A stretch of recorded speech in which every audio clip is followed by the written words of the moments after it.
G'day everyone, Brian here. Well, hasn't 2020 been a strange year so far? And there's still a few months to go.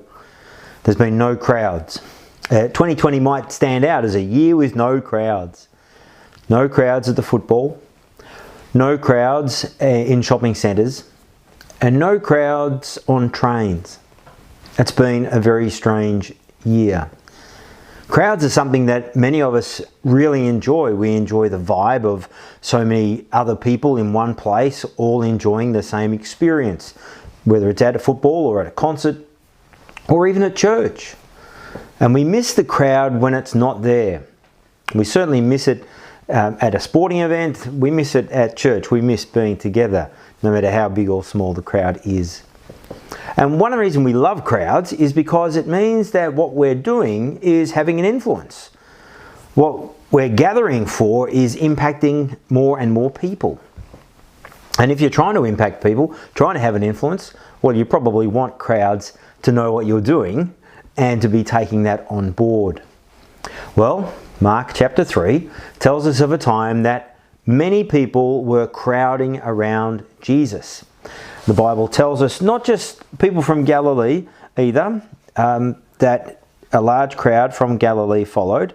That makes sense. But also people from Judea, Jerusalem, Idumea, and the regions across the Jordan and around Tyre and Sidon.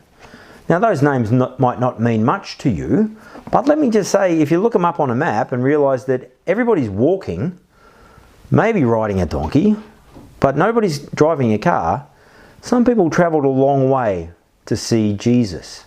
Jesus was an attractive bloke and he was attracting crowds. Well, there's something about Jesus that makes him significant. He certainly stands out. We've seen that already in the Gospel of Mark. The way he teaches makes him different to other people. The way he acts with demons and possessed people makes Jesus different to other people. The way Jesus heals makes Jesus different to other people. So it's no great surprise that crowds are thronging around him.